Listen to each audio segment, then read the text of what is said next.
Le 10h midi, Sud Radio Média, Valérie Expert, Gilles Gansman. Bonjour à toutes et à tous, bonjour Gilles. Bonjour Valérie. Ça va bien? Très très bien. Bon, bientôt le week-end, même aujourd'hui le week-end. Alors deux invités étonnants. Deux invités étonnants, oui, c'est le couple de la rentrée, Julien Arnaud et Flavie Flamand, qui ont repris Télématin. Vous avez toujours été toute seule à l'animation? Oui, non, j'ai eu une une co-animation avec Jean-Pierre Pernaut à un moment dans Combien ça coûte. Eh oui, c'est vrai. Ouais. Et oui, vous avez eu un co-animateur. Absolument. Faudrait qu'on leur demande. Si, Jean-François Rabillot à mes débuts sur LCI, et j'avoue que ça a toujours été des couples formidables. Et c'est plus facile quand on est à deux? Bah oui, non, nous deux, ça fonctionne. Non, ouais, nous deux, voilà un couple. Mais oui, absolument. on leur demandera comment ça se passe entre eux. Alors, un petit zapping blog point des médias en ce vendredi, une espèce de nouvelle formule que nous tentons en direct live. Sud Radio Média, l'instant zapping. Et oui Valérie, je vous propose en ce vendredi, veille de week-end, de vous donner les 5 infos médias qu'il faut retenir de la semaine, révélées évidemment par les sites médias comme Pure Média, Télé Loisirs. Je cite mes sources. Je n'ai pas été chercher les infos, j'ai lu la presse ou les médias sur Internet. Et on a décidé avec le réalisateur de faire un bloc notes médias, mais en musique. Ah oui, c'est conceptuel. Oh, c'est conceptuel. Ah oui, c'est conceptuel, Oula, j'avoue. Vous êtes arrivé très très tôt ce matin. Là. Alors, pour la première info, on démarre son de certains des élèves. Elle veut vraiment être présente et pas simplement je mets mon nom, je viens à 1 ou 2 primes et puis je m'en vais. Parce que Vita avait mis la barre très haute, elle était là très souvent dans le château. Alors, il y a eu plein d'annonces lors de cette conférence de presse. Le corps professoral a été totalement renouvelé. Bye bye Adeline Toniutti. Oh là là, notre Adeline. On l'aimait bien. Bye bye Cécile Chadutour. S'il y aura des stars qui vont donner des cours, Julien Doré et Lara Fabian vont être de temps en temps profs aux élèves au cours aux élèves du château. Pour autant, il y aura un corps professoral. Il y aura Michael Goldman qui conserve son rôle de directeur, Malika Benjeloul qu'on avait reçu, qui est la professeure de danse, ça reste. Marlène Schaaf, qui était répétitrice, devient la prof d'expression scénique. Et puis, il y aura également une nouvelle prof de chant. Elle s'appelle Sophia Morgavi et elle vient du monde de l'opéra. Donc ça va être étonnant. Oui, ça va être étonnant. Il va y avoir des exercices. Côté théâtre, ça change aussi. Hugues Hamelink. Et alors, le coach de sport, je ne sais pas si vous l'avez lu, de la Star Academy, ça va être Ladji Doucouré, le champion et spécialiste du 110 mètres haies, qui va les entraîner au sport. Et puis, à noter qu'il y aurait également un hommage à Grégory Le Marchal, 20 ans après sa victoire. Ça fait 20 ans qu'il avait gagné la Starac. Moi, j'ai l'impression que c'était hier, mais c'est vrai qu'on a beaucoup revu l'image. Absolument. Alors, je vais donner une autre info avec ce son. Partir un jour sans retour. Alors c'est qui ça, vous connaissez? Mais bien sûr, les Toubisseries, et je peux même vous donner l'info. Allez-y. C'est que la deuxième fiction autour de la télé-réalité, il y a eu le Loft, et ça va être autour des Toubisseries. Et voilà. La série fameux culte, et ça sera sur... Ce sera sur Amazon Prime. Bah bravo, vous êtes prêts? J'adorais les Toubisseries. C'est vrai? Ah ouais. Moi j'ai connu Philippe, oui, ils sont venus d'ailleurs dans l'émission que vous présentiez, Parole d'experts. Ils étaient tous ultra sympathiques et je trouve ça une bonne idée de prendre une vidéo, de raconter cette histoire qui parle aux Français. Absolument. Et qui a marqué toute une génération, les To Be Free. Ah bah bravo. A été annoncé également mercredi qu'il y aurait également 2 séries françaises sur Prime Video, d'après les romans Campus Driver, fait par des Français, c'est du Barbara Catland, un New Romance, et Glam Squad. Alors ça, j'attends de voir. C'est une série sur les coiffeurs et les maquilleurs de stars. Alors c'est vrai que les coiffeurs et les maquilleurs de stars, c'est pia. Et Prime Video a aussi annoncé que la NBA, vous savez, le championnat de basket, toutes les rencontres vont être diffusées de 2025, la saison 2025-2026, et ce, gratuitement. Donc, si vous êtes fan de basket, abonnez-vous à Prime Video. Vous êtes sûrement comme 5 millions de Français à connaître ce générique, Valérie.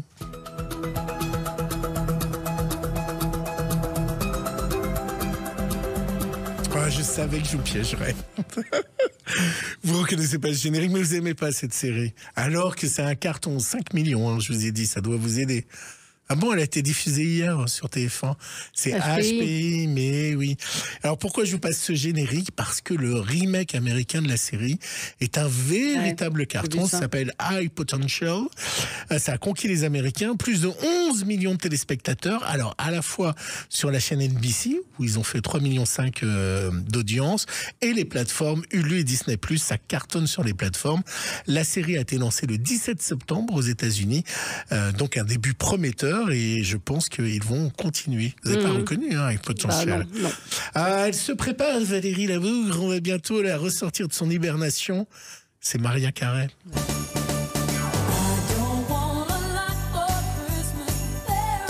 Vous savez pourquoi je vous mets Maria Carey? Parce qu'il y a les films de Noël qui arrivent. Bah oui, mais vous êtes en forme ce matin. Oui, je suis un veille petit de peu week-end, je vois ça. voilà. Oui. C'est pas ça, c'est que je reçois, et j'en parlerai dans le coup de cœur des libraires, je reçois à peu près 1 à 2 livres par jour autour de contes de Noël pour adultes, parce que ça cartonne, les séries, tous les films, les téléfilms autour de Noël. La preuve, c'est que ça recommence très tôt. Ouais. Et ben voilà, Et ça se vend bien, Valérie? Non, Gérard me dit que ça se vend pas bien. Non, du tout. Non. Ah bah les séries elles cartonnent en tout cas, donc c'est reparti dès le lundi 14 octobre sur TF1. Ah déjà, ouais. Déjà TF1 remet, c'était à peu près la même époque, les téléfilms de Noël.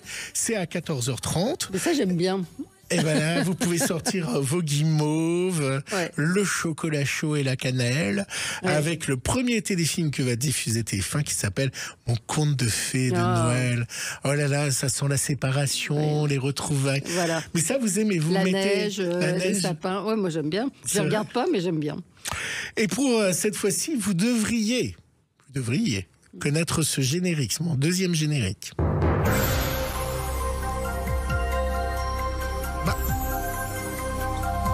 Tu veux gagner des millions? Non, je sais pas. Mais c'est pas loin. Ah oui, c'est ce que M6 qui relance le maillon faible. En fait, vous inventez un nouveau concept. Est-ce que je vais deviner l'info de Gilles à travers la musique? Voilà, le maillon faible. Exactement, le maillon faible. Bah, après le juste prix, Valérie. Après, qui veut gagner des millions sur TF1? Que le meilleur gagne, qui n'a pas été un grand succès sur M6. Encore un jeu ressorti de la naphtaline. Faudra qu'on fasse quand même un débat ou quelque chose autour de ces jeux. Est-ce que ça vaut le coup? Est-ce qu'on ne devrait pas inventer des nouveaux jeux, des nouveaux concepts? Le maillon faible est de retour sur M6. Alors, un maillon faible pour un one-shot, toute une soirée, le 16 octobre. Vous pouvez reprendre votre agenda.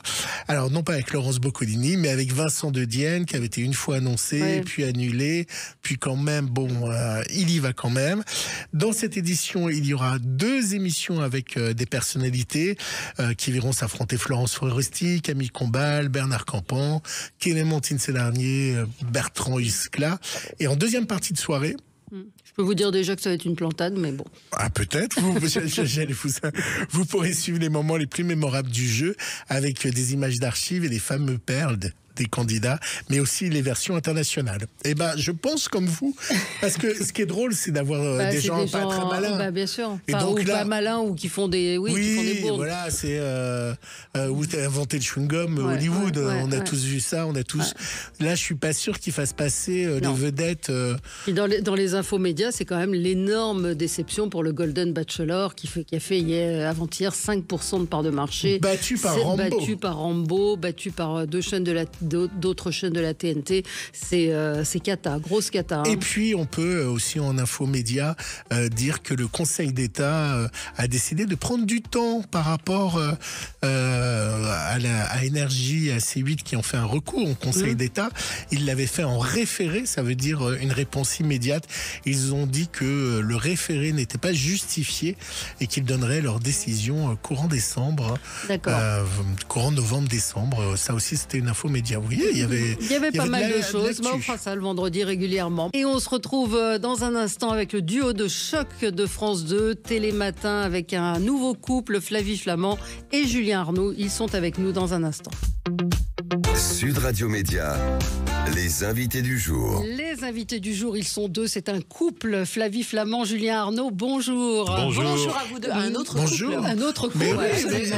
et où sont les croissants, les pains au chocolat? Ça y est, on les a on a tout mangés. mangé. Voilà, les a avalés. voilà. Pourtant, vous dites que vous faites gaffe aux croissants. Ouais, on Mais fait oui. super gaffe, sinon on aurait déjà pris 10 kilos, je peux vous dire, parce Ouais. que Alors, tous les ça- matins. Ça fait 15 jours que vous êtes tous les deux aux commandes de la matinale de France 2, absolument, Télématin. Et donc, on est ravis de vous recevoir après 15 jours de cet exercice. Julien, vous étiez sur LCI Ouais. depuis combien de temps? Depuis, j'étais dans le groupe TF1. TF1 LCI depuis 27 ans. Donc, ça a été une drôle de décision à prendre, j'imagine, pour vous. C'était une décision, oui, très très importante. Et évidemment, c'est une page de ma vie professionnelle qui se tourne, mais qui n'a pas été si difficile que ça à prendre, parce que quand on vous propose un programme comme Télématin, qui est une aventure géniale, une émission emblématique, avec une équipe formidable, à la fois sur le plateau et backstage, je me suis posé la question un petit peu au début. Je me suis dit, est-ce que tu as envie de te réveiller à 3 heures Ouais. et puis effectivement de changer de boutique comme ça, parce que c'est pas anodin. Et j'ai pris la décision en réalité assez vite. Et à partir du moment où je l'ai pris, j'étais absolument sûr de mon choix. J'étais super excité, j'avais envie de commencer. Et je regrette pas du tout ce choix que j'ai fait. C'est quand même dingue qu'on nous propose, qu'on me propose à 50 ans maintenant. Alors qu'il y a plein de gens qui me disaient, mais tu changeras jamais. De toute façon, tu es tellement identifié à TF1 que tu bougeras jamais. Et moi, je me suis jamais reconnu là-dedans. Voilà. Parce que Mais vous étiez le joker du 20h, De Gilles Boulot, Gilles ouais. Boulot. Mais là, Ouais. vous devenez le joker de Laurent Delahousse. Est-ce que ça a pesé dans la balance? Alors, je vais présenter des journaux sur France 2. On ne sait pas encore exactement lesquels. Ça va se décider dans les jours et dans les semaines qui viennent. Non, je vous assure. Et oui, bien sûr que ça a pesé dans la balance. Moi, présenter le journal est un exercice que j'adore. C'est un exercice collectif. On le voit pas à l'antenne, mais en réalité, c'est toute une rédaction qui bosse. Et c'est des échanges intellectuels toute la journée que j'adore. Et c'est sûr que de faire Télématin, plus de continuer à faire des journaux et de rencontrer une nouvelle rédaction avec des nouveaux journalistes, m'intéresser à des nouveaux process, des nouvelles façons de faire, de nouvelles équipes. Franchement, c'est quand même super excitant professionnellement. Alors Flavie, vous, la décision, elle s'est faite comment Comment vous avez reçu la proposition que j'ai Ouais. reçue, c'était bien avant Julien. C'était au mois de juin, je crois, mai-juin. Donc vous deviez être la femme de Thomas Soto normalement. Exactement. Voilà. J'ai changé de mari, mais ça me va très très bien. Je suis très heureuse d'être Ouais. avec Julien et ça se passe super. Donc c'est au mois de juin. non mais écoute, je n'ai pas essayé avec Ouais. Thomas, tu m'en voudras Ouais. pas, donc je ne sais pas si c'est mieux, mais en tout cas c'est très agréable avec toi. Non, en fait, ce qui s'est passé, c'est tout C'est simplement, vous réciproque. savez, c'est comme un coup de fil, hein, c'est simple comme un coup de fil, c'est-à-dire qu'une proposition de France Télévisions, ça faisait quelques années quand même qu'on Oui, était que vous au- étiez en qu'on contact. qu'on était en contact, et puis pour moi c'était assez irrésistible parce que j'adore cette émission et que il y a 15 ans mais- déjà, j'avais très envie de présenter Télématin. On vous avait reçu pour l'émission d'M6 qui était extraordinaire. D'ailleurs, je regrette qu'elle n'ait pas L'atelier continué. L'atelier, C'est vous vous dingue, souvenez? ça vous a marqué ça? Oui. Ouais, parce Je que me j'ai- souviens que vous étiez très ému Ouais. par les valeurs de cette émission. Ouais, Oui, exactement. effectivement, très Super. jolie. Mais oui, parce que je pense que c'était dans l'air du temps qu'on Ouais. conservait les objets, qu'il y avait des objets qui avaient traversé le temps de parents, de Et que l'on grands-pères. restaurait ces objets, donc c'est vrai que c'est très Exactement. joli, quoi. Et vous nous aviez dit, j'ai fait cette émission parce que j'aime les valeurs Ouais. de ça, mais moi, la télévision, je suis très heureuse. À la radio, la télévision. Bah, ça a c'est duré trop 15 ans, hein, compliqué. quasiment. Ouais. hein. Et là, vous êtes content de replonger de nouveau. Oui, je suis très heureuse parce que, alors, il y a des choses qui peut-être commençaient à me manquer de la télévision, ou en tout cas, je ne retrouvais pas à la radio tout ce que j'avais pu y connaître et que je retrouve maintenant dans Télématin. C'est marrant parce que la radio m'a guéri quelque part de la télévision et maintenant la télévision me guérit d'une certaine Mais façon de qu'est-ce la qui vous radio. manquait Qu'est-ce qui vous Là, a ce qui me manquait, c'était le direct, parce Ouais. que ces 4 dernières années, je faisais Oui, une émission d'actu que j'enregistrais en fin de journée pour une diffusion le soir. Ce qui me manquait, c'était l'interaction avec les gens, ce sentiment aussi d'aller vraiment leur parler de choses qui les concernaient, ce que j'avais fait pendant plus de 10 ans avec une émission sociétale l'après-midi. Il y avait plein de choses qui me manquaient, puis j'avais très envie aussi d'intégrer cette équipe qui était les matins. Mais le fait tous les matins de dire bonjour à tous et de savoir que les gens sont dans leur vie et qu'on les accompagne dans ces moments-là, pour moi, c'est un truc qui est super précieux. Ouais. Alors Valérie, après une semaine et demie de grève de la SFP, enfin l'émission Télématin qui avait été annoncée a pu démarrer. Nous sommes le 10 janvier 1985. Waouh. Madame, mademoiselle, monsieur, bonjour. Comment allez-vous? Je veux dire par là, j'espère que vous avez bien dormi. De toute façon, que vous ayez bien dormi ou pas, vous êtes les bienvenus. À partir de maintenant, on s'occupe de tout. Oui, enfin, La presque voix de tout. William Lémergie. Ouais. Oui, Est-ce Léa. qu'il est remplaçable? Personne n'est irremplaçable. Mais oui, Parce enfin, qu'en fait, il y a marqué... tellement de gens qui se sont succédés, on a l'impression qu'il a tellement marqué l'émission. Bien sûr, il a présenté pendant combien de temps vous avez pendant très Il a longtemps. porté cette émission pendant plus de 2 décennies, je crois, voire plus. Donc, irremplaçable. Non, nul n'est irremplaçable, mais il a profondément marqué l'histoire de ce programme. Et nous, on est les héritiers, justement, de cette émission qui a évolué avec William Lémergie, avec Thomas et avec il en a posé les jalons et les fondamentaux qui sont des fondamentaux d'info et des fondamentaux d'humeur. Et les 2 piliers de cette émission, ils se retrouvent encore aujourd'hui. Et ça, c'est évidemment lui qui l'a créé. Et nous, on est dans cette continuité. L'émission, elle évolue avec ses incarnants, avec ses chroniqueurs, avec son ton général. Mais les fondamentaux, ils sont toujours là. Vous l'avez eu au téléphone ou pas? Non, on l'a pas eu au téléphone, pas moi en tout cas. Mais Télématin ne serait forcément pas la même émission sans lui et sans tous ceux qui lui ont succédé. Alors, comment on travaille en couple? Parce que Julien a l'habitude un peu des couples. C'est pas toujours facile, on va pas donner de nom. Que moi. Non, si. Allez-y. Non, mais oui, c'est vrai que moi j'en ai fait pas mal. Vous avez raison, Valérie. T'as dit aussi? Non, pas très trop, peu, moi. Oui, c'est ça, mais Julien, je sais que en info... En fait, c'est ça qui est... En réalité, il n'y a pas de schéma préétabli. Donc, c'est quelque chose d'assez empirique. Vous créez une relation. Chacun... on se connaît pas. On se connaissait très peu avec Flavie. On s'était croisés plusieurs fois. Mais on s'était dit, quand mon nom est sorti, qu'il fallait qu'on se voit et qu'on discute 5 minutes de boulot pour des petits trucs. On s'est dit, tiens, viens, on va prendre un café. On s'est donné rendez-vous sur une terrasse de café. Ça a duré 2h30 et on n'a pas du tout parlé de boulot, on a parlé de nos vies parce qu'on est de la même génération, on a vécu plein de choses en parallèle de façon différente, mais on a d'abord mis sur la table nos points communs et je pense que pouvoir dire qu'on a tout de suite senti que on se correspondait, que ça marchait, qu'on s'entendait bien, qu'on rigolait ensemble, parce que je pense que le truc le plus important c'est ça, c'est rigoler ensemble, s'amuser. Et on bosse comme ça, exactement. Pour répondre à votre question, en fait, c'est vrai qu'on travaille comme ça, les choses se sont faites extrêmement naturellement. Avec Julien, on peut dire qu'on se partage des parties de l'émission que l'on chapeaute l'un et l'autre dans une sorte de confiance complètement aveugle et absolue. Et moi, je m'occupe de la partie culture plus magazine. Julien, il est sur l'information. Ouais, voilà, plus sur info. Il y a eu puis c'est très plus l'interview politique. Hein. Alors, il y a l'interview politique. Il y a une nouvelle interview aussi que Flavie a lancée. Vous voyez. C'est la question que tout le monde se pose. Exactement. C'est une autre façon de traiter l'actu. Et à 8h-20, les 4V, qui est un rendez-vous évidemment très très très très identifiant. Donc non, les choses se font assez naturellement. Bien sûr qu'il y a des ajustements tout le temps, voilà. Mais franchement, globalement, ça se passe très bien, comme ça se passe très bien avec les équipes aussi backstage, parce que cette émission, elle existe. L'équipe de Télématin, c'est un bonheur. On est quand même sur des rails aussi. Ils savent bosser. Et nous, on arrive dans un TGV qui est déjà lancé à pleine balle, quoi. Parce qu'un couple qui s'entend pas, ça peut être compliqué. Ça peut être très compliqué et ça vous plombe. Un couple qui ne s'entend pas, je pense que c'est compliqué. Et en plus le matin. Commencer sa journée dans des tensions, je pense que ça peut être très compliqué. Quelques expériences.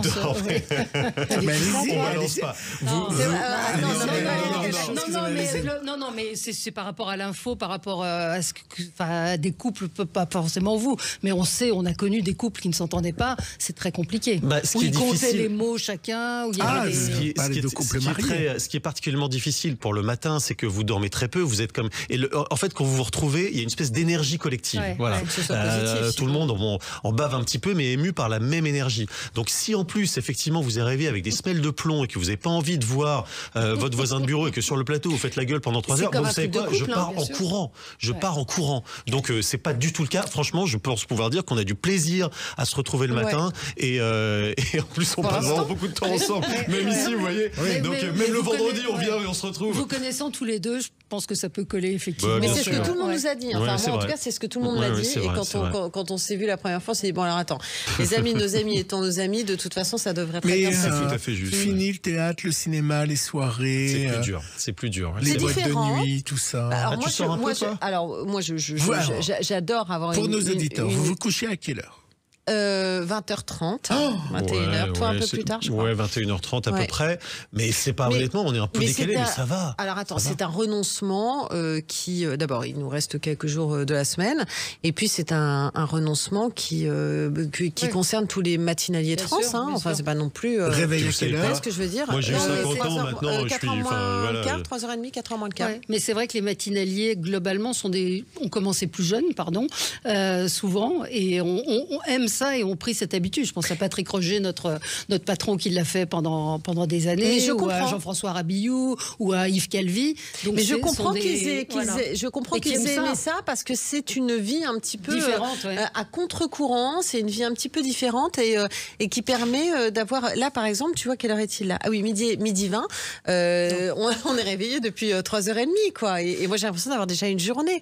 Et on a encore une journée devant nous. Donc quand vous arrivez au boulot, les routes sont désertes, les couloirs sont vides, il y a juste comme ça cette atmosphère, vous entendez à peine le vrombissement de la clim. Et assez étrangement, en fait, c'est pas du tout dans ces moments-là qu'on est fatigué. La fatigue, elle vient après, mais vous êtes tenu par l'envie de se retrouver, par l'adrénaline du direct qui va arriver.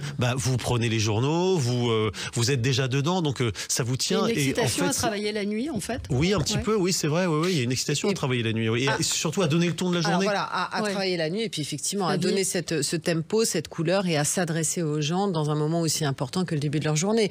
Voilà, Télématin, c'est quand même 3 heures de direct à la télévision par jour. C'est la plus grosse émission de direct en dehors des chaînes info. Donc c'est super. Thomas Soto en avait rigolé. Est-ce que lorsque vous arrivez tous les deux à France 2, à France 2, vous vous dites bonjour? Ah bah bien sûr qu'on se dit bonjour. Est-ce qu'on se dit bonjour? C'est-à-dire qu'on se dirait pas bonjour? T'es fin. Quoi? TF1, bonjour. TF1? Bonjour. Non, elle venait de trop loin, celle-là, pardon. J'avais pas compris. Excusez-moi. Parce que Thomas Soto avait plaisanté là-dessus en disant on ne dira plus bonjour à Télématin. Ah bah non, donc nous, voilà. nous on dit bonjour. Non, mais c'était une plaisanterie de la part de Thomas. Ça y est, on a bien compris.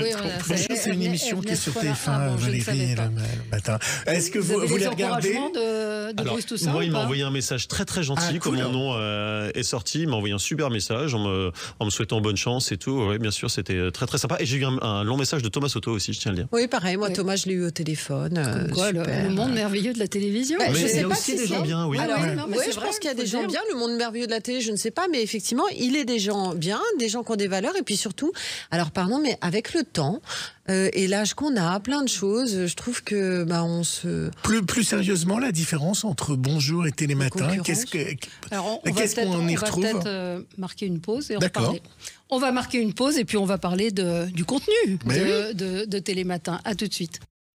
Sud Radio, le supplément média. Le supplément média, toujours avec le couple de la rentrée, Flavie Flament, Julien Arnaud. Ils sont là avec nous pour parler de Télématin du lundi au jeudi. Donc c'est vrai que vous savez, vendredi, samedi, dimanche, il y a Damien Thévenot et Maya Loquet qui sont aux commandes. Donc 6h30 tous les matins.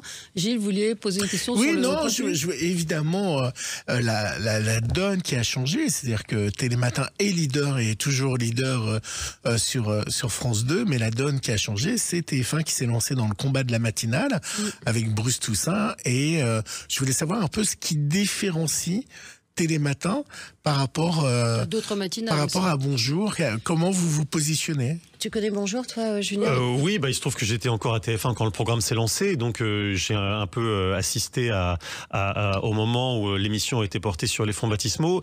Les différences, en fait, je pense que Télématin est une émission qui existe depuis tellement longtemps, avec des fondamentaux tellement établis et des rendez-vous tellement clairs pour les téléspectateurs qui sont très fidèles, que les gens savent exactement ce qu'ils vont y trouver. Ils ont leurs repères, ils connaissent les chroniqueurs, ils connaissent les différentes rubriques.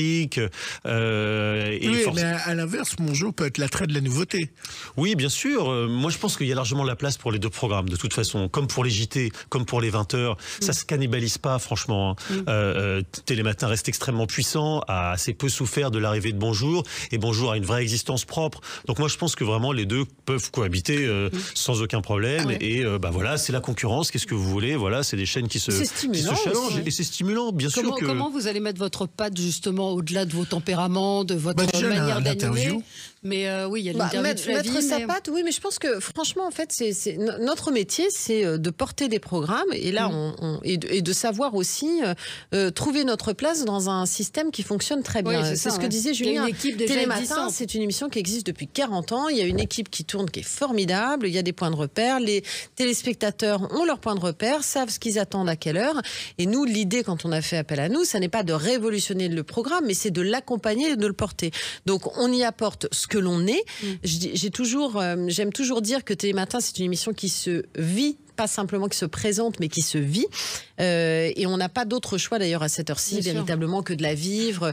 Et on y apporte ce que l'on est, tout simplement. Et cette humeur-là, je pense qu'elle est forcément différente. C'est comme quand vous allez dîner chez des amis, plusieurs week-ends d'affilée, vous vous rendez compte que le ton n'est pas le même, les conversations ne sont pas forcément les mêmes. Je pense qu'on y apporte déjà avant tout ce que l'on est. Si je peux juste ajouter d'un mot, parce que en réalité, cette émission, elle est tellement, les gens ils sont tellement habitués que déjà le fait d'avoir de nouveaux présentateurs, c'est déjà un énorme changement. Deux incarnants, comme on dit, qui changent, il faut le temps de s'y faire. Et on va évidemment faire évoluer cette émission au fil de l'eau. Et dans 6 mois, dans 1 an, on aura changé des petits trucs à droite à gauche. Mais l'idée, c'est que les gens ne s'en rendent pas compte en réalité. Et puis la pâte, c'est nous, quoi. Est-ce qu'il y aura des stars qui iront à domicile livrer des petits déjeuners? Oh là là, mais cette émission, tout le monde m'en parle. Oui, elle est plus facile que bonjour. Mais ce serait pas mal une star qui livre un petit déjeuner. Oui, ça pourrait être rigolo. C'est pas mal. Voilà, exactement, on pensera à vous. Bon, alors je vous ai fait écouter, c'est une petite boutade, je vous ai fait écouter la première de William Lémergie, mais j'ai un peu d'éducation. On va écouter évidemment la première de Flavie Flament et Julien Arnaud. Est-ce que vous l'avez réentendu ou pas, votre première? Mais c'est ma première de quoi? Attends. De Télématin. Ah non, pas du tout. Alors non. Eh ben ça ressemblait à ça. Bienvenue dans Télématin. Moi je regarde. C'est ce que vous disiez. Moi je regarde. Et moi, je suis étonné de la façon dont vous êtes à l'aise. Il n'y a pas eu de trac, en fait, tellement vous êtes habitué à la télé. Est-ce que vous avez le trac? Non, franchement, c'est vrai, pas tellement. On était un peu. En fait, on connaissait pas très bien la mécanique de l'émission.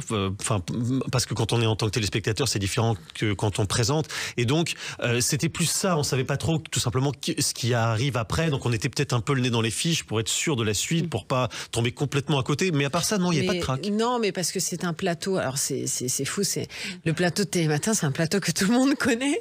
On a l'impression d'être déjà chez soi. Quoi. Enfin, et puis l'atmosphère, tout. Encore une fois, c'est dans une sorte de bulle Télématin, donc il y a quelque chose où. Et puis on était hyper accompagnés, franchement.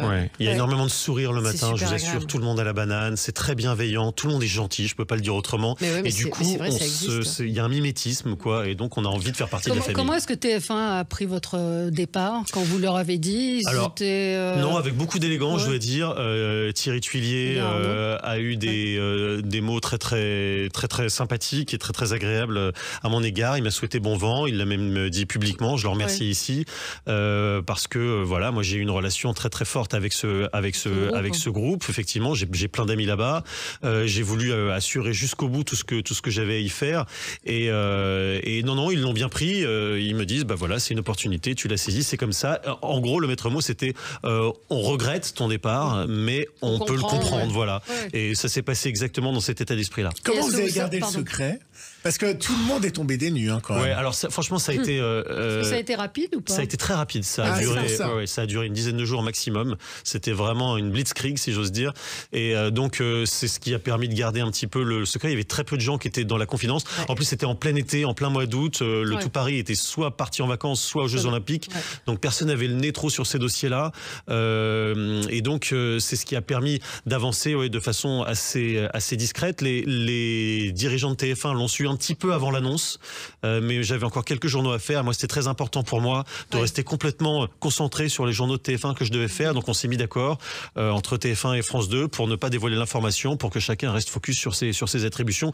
Et aussi dingue que ça puisse paraître, c'est vrai, dans cet univers, ça a fonctionné. Est-ce que vous avez regretté de ne pas avoir démarré avant les JO pour être sur place? Alors vous ça, avez j'y ai pensé. Alors, je te jure, ça, j'y ai pensé tout l'été. J'y ai pensé tout l'été, et parce que je regardais Télématin l'été, et je me disais, mais quel... Oui, alors on va être sur plein d'autres événements de toute façon, donc ça, c'est ça qui est formidable. La saga américaine, vous allez être aux États-Unis ou pas? C'est en train de s'accélérer là, mais oui, on sera présent, bien sûr. En tout cas, Télématin.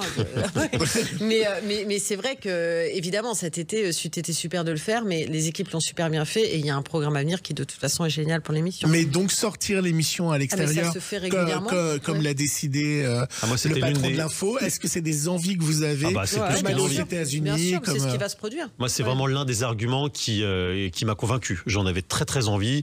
Ça fait longtemps même que à LCI, à TF1, j'avais envie de sortir davantage du plateau, que ça se faisait pas trop. Et à France 2 et à Télématin, ça va se faire beaucoup plus. Et c'est une des choses les plus excitantes, les plus stimulantes à faire, évidemment. Et juste sur les JO, j'ajoute que moi, quand ils m'ont appelé, c'était en plein JO. Et donc, je passais pas mal de temps dans la journée à regarder France Télé. Et bien sûr que vous avez envie de faire partie de cette aventure professionnelle. Il y a une date forte qui va arriver dans les jours qui arrivent, c'est la date du 7 octobre. Comment on fait à Télématin pour à la fois couvrir, puisque toutes les chaînes et les télés vont parler de cet événement, comment on fait pour à la fois amener de la bonne humeur le matin, mais quand même couvrir cette information? Est-ce que vous y réfléchissez en ce moment? En n'oubliant pas, ça fait partie de toute façon des réflexions, mais en n'oubliant pas non plus quelle est la mission de cette émission. On est exactement dans l'ADN de l'émission, en réalité. C'est d'informer et de garder aussi une humeur. Alors, c'est sûr qu'il y a des sujets qui sont plus faciles que d'autres, mais bien sûr qu'on sera très très présent sur le 7 octobre, mais avec le ton de Télématin, tout simplement, voilà, qui est un ton qui existe, qui est un ton familial. On parle aux gens, on leur explique de la façon la plus pédagogique possible. Et les sujets ne sont pas éludés, hein. Franchement, non, pas dans du tout, Télématin, on peut passer de sujets plus magazine à ce qui se passe actuellement entre Israël et Hezbollah. Il y a des chroniqueurs qui sont là depuis très très longtemps, Télématin. Je pense à Philippe Collignon, entre autres. Bien sûr. Pour le jardin, entre autres. Pour le jardin. Il était là ce matin avec son petit chien. Sylvie Adigard. Ce sont des visages. C'est des visages, c'est ça. C'est une équipe très fidèle. C'est une équipe qui est très accueillante. Oui, c'est ça. C'était ma question. C'est-à-dire, de toute façon, ils n'allaient pas se mettre à dos les patrons. Mais non. Mais ils auraient très bien pu aussi être sur la défiance. Et c'eût été compréhensible, non? On a été plutôt bien accueillis. Plutôt très très bien accueillis. Vous savez pourquoi vous? Enfin, je veux dire, c'est une question. On vous a dit. Moi, je pense que ce que m'a dit Alexandre Carra, en tout cas le patron de l'info, quand il m'a appelé, c'est que il voulait envoyer un message sur le fait que Télématin était une émission d'info. Il dit souvent que Télématin, comme le 13h et comme le 20h, c'est les 3 rendez-vous de l'info. C'est une édition en tant que telle. Et donc, le fait de me faire venir moi, c'était une volonté de rester très dans cet univers-là. Voilà ce qui évidemment, moi, ça me convenait. Ma pudeur me dit de me taire. Non, c'est la humilité me dit de me taire. C'est la girl next door, c'est la je bonne sais pas copine, si c'est la journaliste. Je sais pas, il y a plein de choses. Mais moi, j'ai toujours dit aussi que je me sentais beaucoup plus proche des gens qui regardaient la télé que de ceux qui la faisaient. Donc, il est bien possible que la façon dont je m'adresse aux gens et le ton qui est le mien, soit quelque chose qui puisse, je ne sais pas, apporter quelque chose de nouveau à Télématin. J'en ai aucune idée, je préfère les gens parler pour moi plutôt. Ce week-end, c'est la dernière de Frédéric Zetoun qui faisait la rubrique musicale dans Télématin le week-end et qui s'en va, qui a annoncé son départ. Est-ce qu'il va y avoir des arrivées? Est-ce qu'il y a des gens ou des rubriques que vous avez envie de mettre en place? Alors, il y a Philippe Vandel qui nous a rejoint déjà, je ne sais pas si vous avez vu ça, Philippe Vandel qui signe une chronique le lundi matin qui s'appelle Je ne suis pas de mon avis et il prend un peu dans les radars des gens qui disent des choses et qui font le contraire avec le ton que vous connaissez de Philippe Vandel. Donc voilà le nouveau visage de la rentrée. Ensuite pour l'instant c'est pas prévu, mais bien sûr que voilà, c'est l'histoire aussi de Télématin de voir ce renouvellement. Vous avez c'est ça. Non, mais vous avez raison, ça fait que 15 jours. Ça fait même pas 15 jours. Vous avez vu vos enfants, Julien, quand même? Attendez, rappelez-moi comment ils se... Oui, non mais je les vois un petit peu moins. La famille, vous en avez parlé avec votre famille, j'imagine, avant de prendre la décision. Ça a été un vrai sujet, bien sûr, ça a été un vrai sujet, parce que c'est aussi une organisation de vie, mais honnêtement, ça se passe sans aucun problème, honnêtement, voilà. Non, il n'y a pas de sujet. Vous êtes rentré à la maison, couché tôt. Bah oui, voilà, on fait... Flavie, vous avez encore des enfants à la maison? Moi, tout va très bien. Bon, tout va très bien. Bon, je ne vais pas rentrer dans le détail. À 9h, le creux de 9h, pâté, rillettes, cornichons. Le creux après l'émission, non, vous mangez pas? Même pas. Ah, parce que souvent, c'est ça. Moi, j'aime avoir le ventre vide le matin. Je mange pratiquement pas. J'aime avoir faim quand je suis en antenne. Me demandez pas pourquoi, mais voilà. Bon, chacun ses petits secrets. Exactement. Ça va être repris, closer, public. Je ne mange pas le matin. Quand tu parles d'une info. C'est souvent ça qui est repris, hélas. Non, la vraie info, c'est que Télématin va donc beaucoup plus sortir et aller sur le terrain. Ça sortait déjà beaucoup, Ça sortait déjà beaucoup, mais on a bien l'intention de continuer. D'accord. Flavie Flament, Julien Arnaud, on est ravis de vous avoir reçu ce matin et puis surtout de vous retrouver tous les matins à 6h30. Allez, au dodo. Exactement. Merci à vous. Bonne journée. Pour votre accueil. Bonne journée. À tout de suite.